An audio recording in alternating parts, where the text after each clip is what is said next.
On today's episode, I've brought on Keysight's Resident Geek. Oh, yeah, you heard me right. Keysight has a Resident Geek.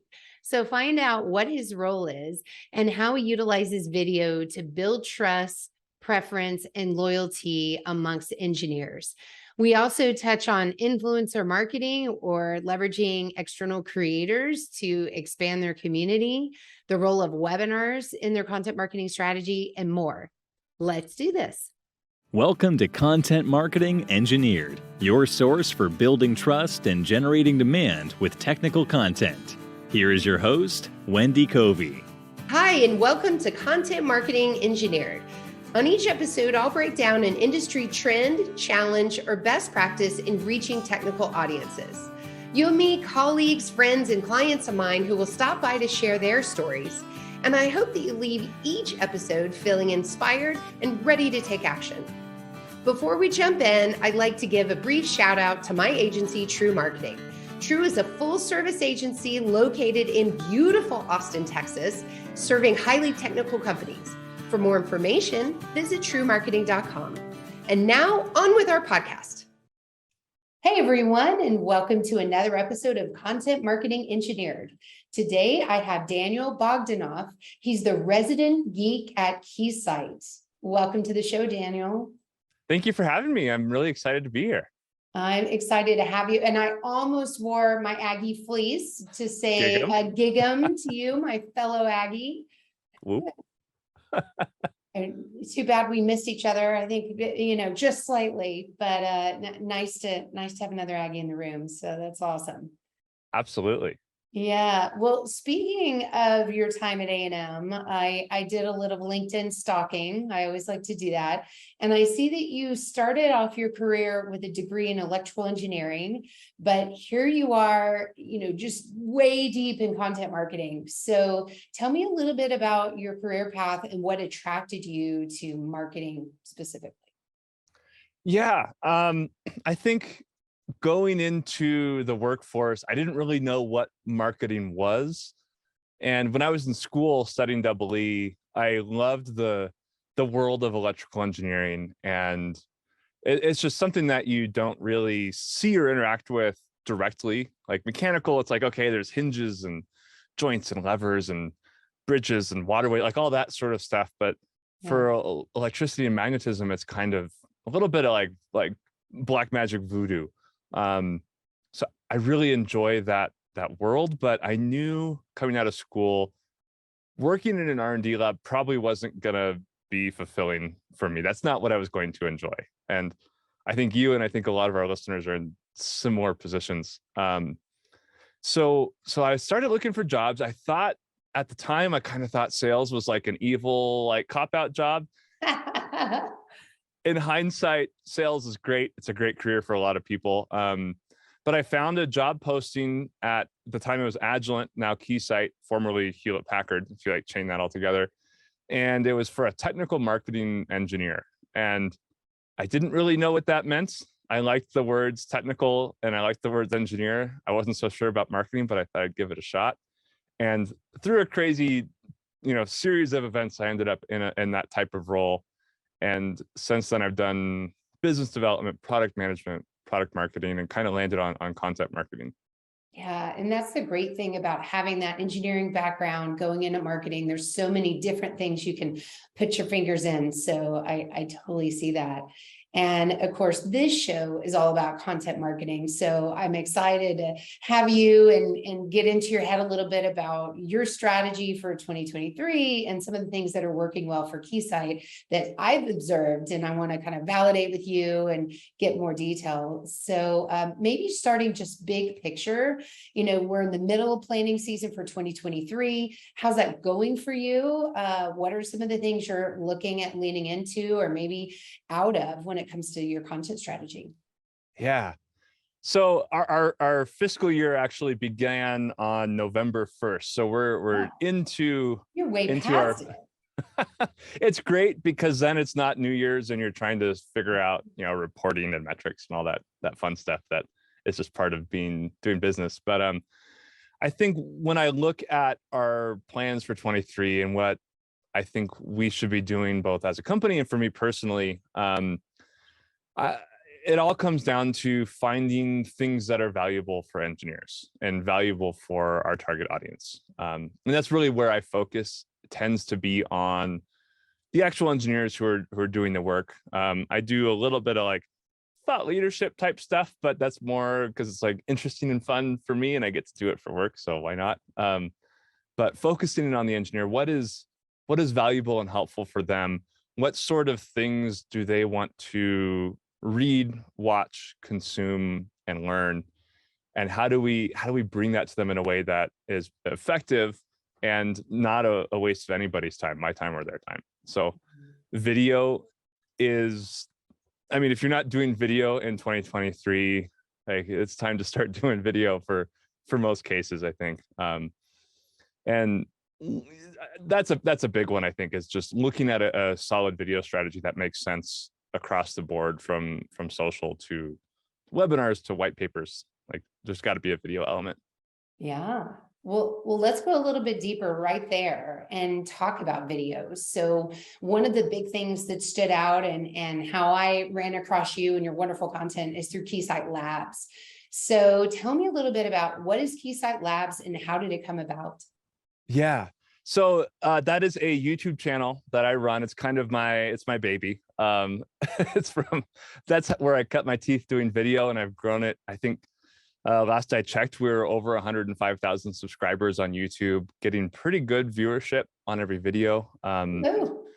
When you look at YouTube, there's an element of, just because you have a big channel doesn't mean it's a thriving or successful channel. So I really try to look at like view counts and organic view counts, like how are we doing building an audience on this channel? Originally, it was called, the channel itself was called Keysight Oscilloscopes. I was the oscilloscope product manager at the time. So selfishly named it for your product. Awesome. Yep. Why not?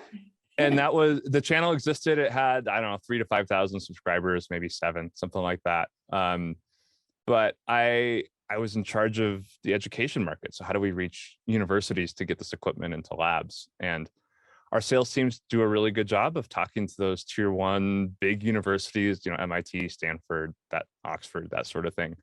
But reaching a broad audience was something that is not in the job description of our sales team. But when you look at trying to reach a broad audience, that's not the job of the sales team.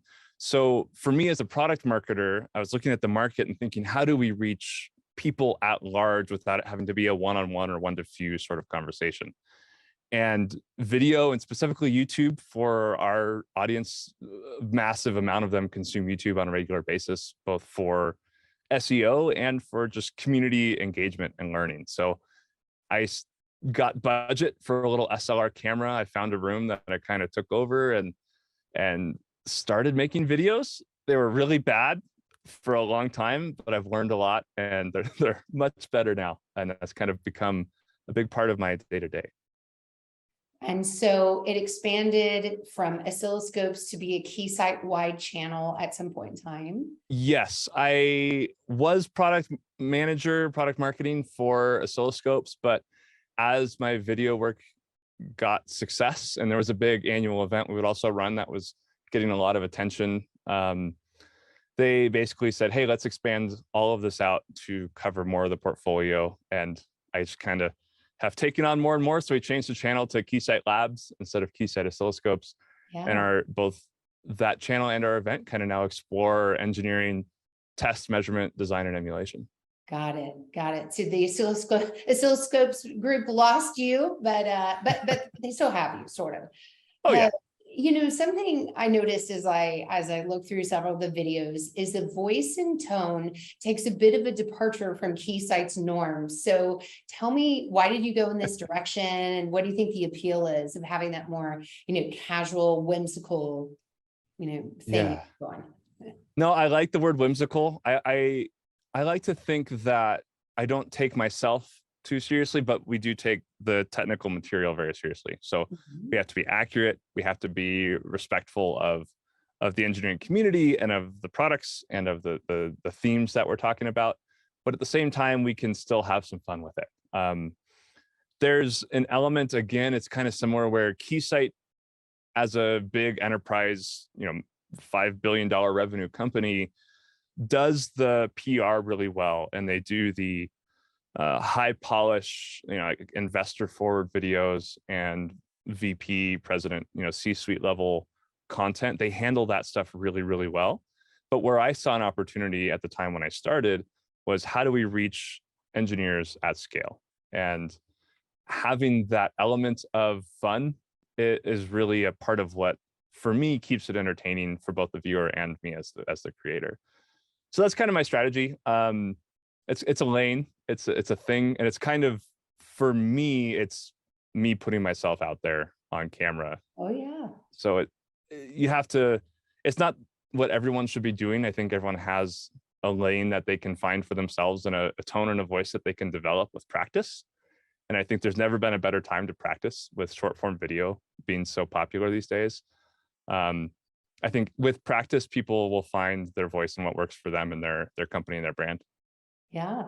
Was the, I don't know, the corporate powers that be, if you will, was there any pushback on that approach, on, your tone there?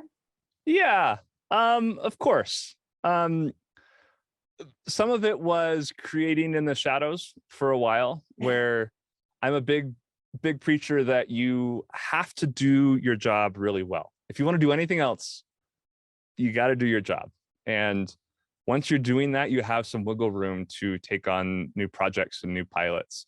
So there was a little bit of pushback, but a lot of the times that was very much not my main role. And my main responsibility was more classic marketing functions. Yeah. And I like to think I was a high performer at those functions. So I got some wiggle room to kind of try these things out.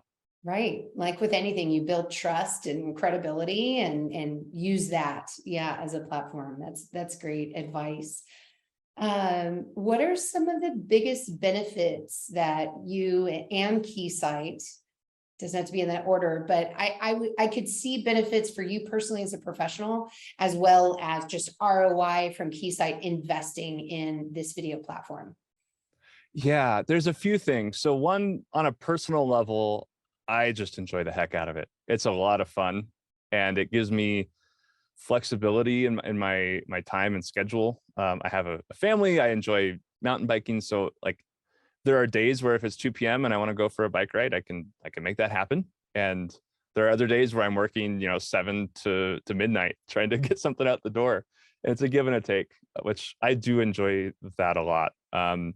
Professionally, you get recognized in public occasionally. So like that's a symptom of having a bigger presence online, where as an individual, that's great. It's never a bad thing for people to like what you're doing.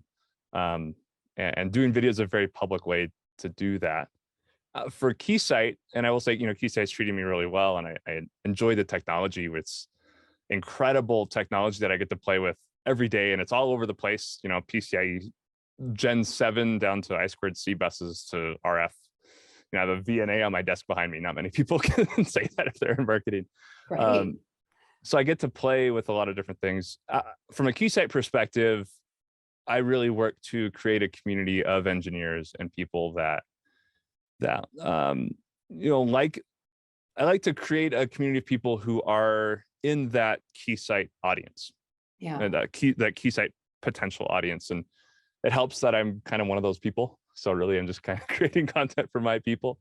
But as a company, that community is really valuable, and that brand perception is really valuable. It helps people know, like, and trust Keysight. It also has elevated video across the company. So it's given us an avenue to try new things and to build new capabilities. And, now I can call up a video professional who, works not too far, and we can be in the office in 20 minutes and record something in a professional set. And we've had to do that before, where something just doesn't go the way we expect and we need to do a diving save. And we can just hop up and do that now, and it looks and sounds and feels great. So how nice to get yeah. over that hump. So many technical companies are afraid of the technical side of video production and feeling like everything has to be polished and sometimes it does, but not understanding how to turn that on, when to apply it. And so you've gotten past that and, past those teenage, growing up years where you've been trying it out. So sounds like you're at a very good place to produce all sorts of video. Yeah, and there's a time and a place for high polish, and there's a time and a place for off the cuff, more casual content. Fair. Yeah.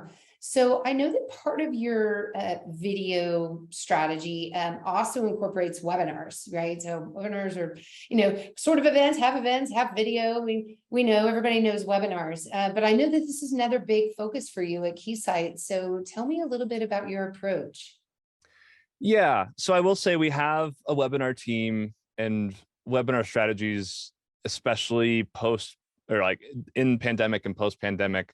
I think we're in a new world where before the pandemic, many webinars were you'd call in on a phone and you'd get phone call quality audio, and there'd be slides up, there'd be no video, it'd just be slides. Someone would talk through it. I remember. There'd be questions at the end. Maybe they were seated, maybe they weren't, depending on how many people showed up and what questions got asked.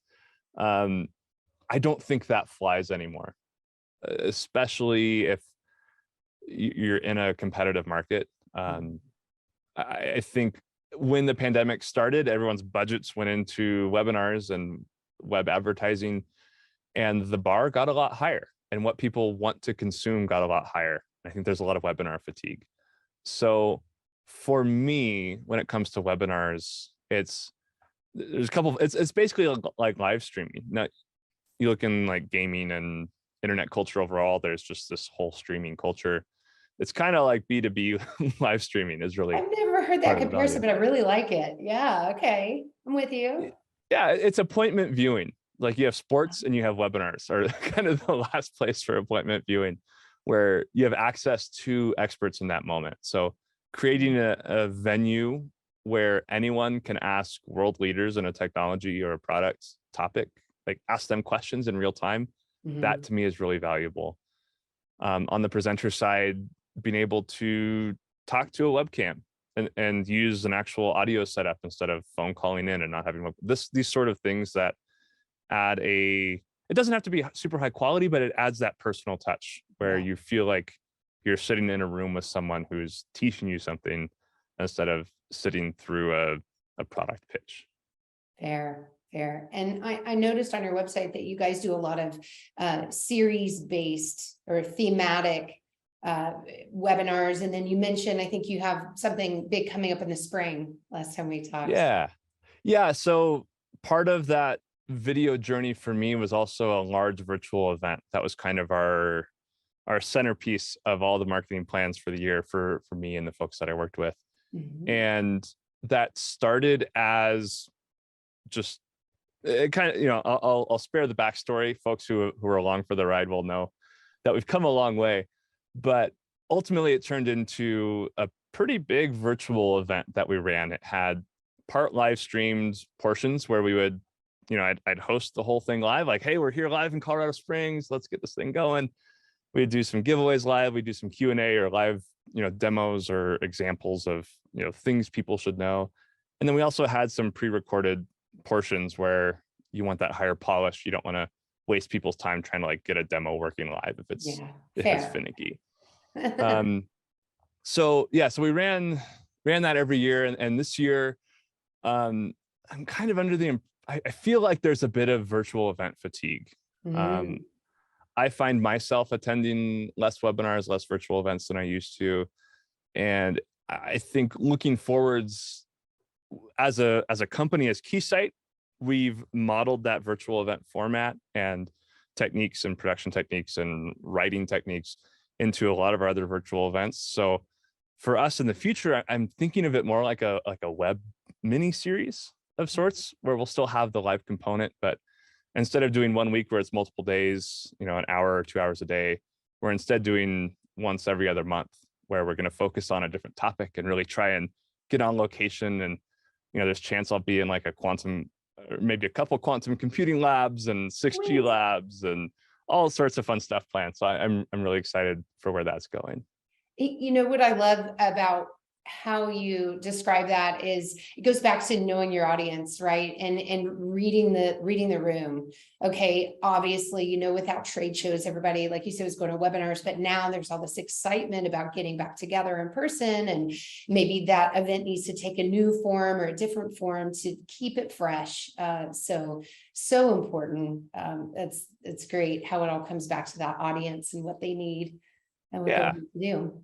And it might flop, but you know, we're gonna try something new and see what sticks. And we're not putting all our bets on that. We still have our, you know, ongoing marketing activities, so that'll still stay alive. Yeah. And you know what I've always loved about webinars too is the cost per lead. You know, the cost to do that versus in-person events is way different. It's a way different investment. So it's easier to experiment, try different things. You know, stakes are a little lower. Absolutely. Yeah. So so another thing that I know that you do is look outside your community, and you yourself host another, I believe it's a podcast. You're the host of Moore's Lobby, right? I don't think there's any video involved in that one, right? You can leave the makeup at, you know, off that, or we're exploring video. The main show is still audio first. There's a big movement that in what I'm calling audio first content, where it's designed to be listened to and not watched. But when you look at what's been really successful in the world at large, is a video element that's attached to that. So, you know, just like this, you know, it could be a video, it could be audio. You can listen to it however you want, and you're going to get some more value out of it. So if it's a video, it's still kind of audio focused. So so I host that Moore's Lobby podcast with EE Tech Media Group, or All About Circuits, if you're familiar with them. They reached out to me a while back, and they have a producer that helps line up guests, and we talk to executives in the world of electrical engineering and electronics, and it is fascinating. It's a dream come true to be able to sit down with these folks and sit down for an hour and chat. Nice. So following more of your passion again. So I sense a theme here. Well, in a way, you know, getting in front of other people's communities. I mean, obviously you're doing that by hosting this, and also learning, and it just all sorts of benefits come from that.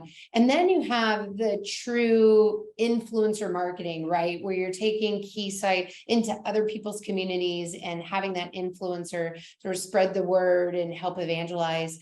What are some of the ways in which you're capitalizing on influencer marketing? Yeah. So most of the influencers that I work with, they generally don't want to be called influencers. They like to be called more creators.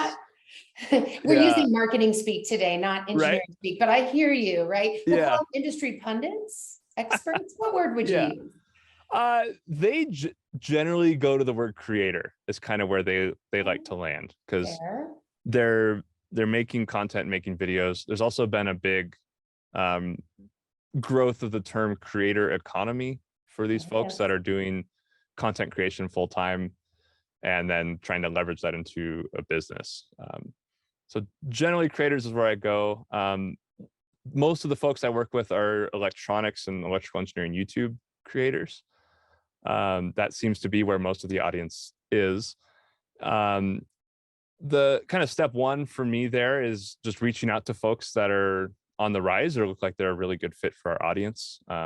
There's a balance of, like, if they're really big and generally associated with that audience, great. If they're pretty small, but like hyper focused on something that we care about and topics that we care about as a company, then to me, those are often kind of the same level of importance. There's like a continuum there. Right, because you can get into really niche applications and find some very quality audience. Right. So like if this whole channel is just circuit board layout and I have a circuit board layout product, then like that's a one-to-one match for the audience and it's perfect. If I have, you know, someone I work with a lot is Electro Boom. He's really big on YouTube, 5 million subscribers or so. And he's always like stuff's blowing up and he's shocking himself, and it's entertainment as much as education. And that audience is huge, but there's only a portion of it that is really valuable for Keysight. So it's finding that balance that's really important. Fair. What would you say the crossover is between these creators, as you describe them, that have YouTube channels, and your traditional writer, editor for technical publication? Yeah. When you look at the world of media at large, the specialty publications are having a hard time. There's a perception of volume that they have to keep putting out and an increased growth. And, when you have a need for content and you're kind of like, I don't know that people are desperate for content, but they're hurting for it. And if companies are coming in and say, hey, yeah, we'll provide some content for you, or we'll even pay you to publish some of our content, that's a no-brainer for them. The risk is that it turns into purely a content marketing platform and not a technical journal that provides value to a target audience. And when you fall into the world of like, you got to click through all these ads to get to the articles, and the articles feel like a sales pitch, and there's maybe not a lot of meat there, then they're struggling. On the YouTube side, their number one client is their audience. It's not corporate America. It's not the engineering companies that are trying to sponsor them. So like their bread and butter is creating content that is interesting for their audience. So being able to tap into that, if you can find a way to do it, I think is really valuable as a strategy to supplement like a more traditional media PR audience. Fair. And also perhaps a cautionary tale for those creators that are being approached, by people with deep pockets, and, keeping that balance pretty pure to how you started, right? Yeah. And that's where you look at someone like an All About Circuits, where they were born, or like a Spark Fun even, they were born in the internet era, and they're not a legacy from a print magazine that was going out to a mailing list. And the strategies and tactics, I think, look different, and the mindsets look different when you're coming at it from being sourced for the internet and made for the internet versus being a legacy media brand. Yeah, fair. Okay. Well, let's wrap up here with perhaps some parting advice to all those marketers out there working in a highly technical company, trying to sort through content marketing. There's so many things they could be doing. I hear video first and foremost, but what would be your advice? Maybe for getting started for those people that are a little intimidated by it? Yeah, well, on the video front, I would start by just leveraging what you know and leveraging the expertise of the people around you. You don't have to be a deep dive expert. You just have to know enough to get the video out. In the world of short form video, which we have TikTok, we have YouTube Shorts, we have Instagram Reels. Obviously, TikTok is the 800-pound short form gorilla, but YouTube's making a pretty strong play for it. You can get a lot of practice in, and the pressure is low. So I think you can even do it with your cell phone. It doesn't have to be this high production. Just stand in front of a window where you have some light coming in, have a couple bullet points about what you want to say, and have a good hook. So how are you opening this? Like, what's something that's going to keep people from scrolling past it? If you can do that and just do 10 or 20, and by the 20th one, you're going to be a lot better than you were the first one. And by the 100th one, you're going to be a lot better than you were by the 20th one. And you'll be able to test out topics with your audience and test out formats with your audience to see what they want and what's successful. And then you can build that into like a longer form video type strategy. That would be my first advice, would be just start doing it. Doesn't have to be good, just start doing it, and it'll get better with time. Great. Yeah, I think that's the big one for me, especially in 2023, is like just get a video strategy going, get some folks in your company or folks that can be good on camera and are willing to put in the time to grow that skill set. Yeah. Pick wisely. Someone who can connect with your audience. Yeah. Okay. Well, where can people connect with you and learn more about Keysight and everything that you're doing over there? Yeah, for me, LinkedIn and Twitter, both of them at Daniel Bogdnoff. You can find me there. I'm pretty active on both of those platforms. Same thing for Keysight. We have a lot of good stuff on LinkedIn. We're also pretty active on YouTube, and Twitter's there as well. But Keysight.com, of course, is where you can see kind of our tier one marketing initiatives are always front and center on Keysight.com, so you can see what we're up to there. Keysight Labs on YouTube for sure. Add that. Correct. Well, I'll add all of this in the show notes and direct people your way. And I sure do appreciate you coming on today. Thank you for having me. It's a lot of fun. Thanks for joining me today on Content Marketing Engineered. For show notes, including links to resources, visit truemarketing.com/podcast. While there, you can subscribe to our blog and our newsletter and order a copy of my book, Content Marketing Engineered. Also, I would love your reviews on this podcast. So please, when you get a chance, subscribe and leave me your review on your favorite podcast subscription platform. Thanks and have a great day.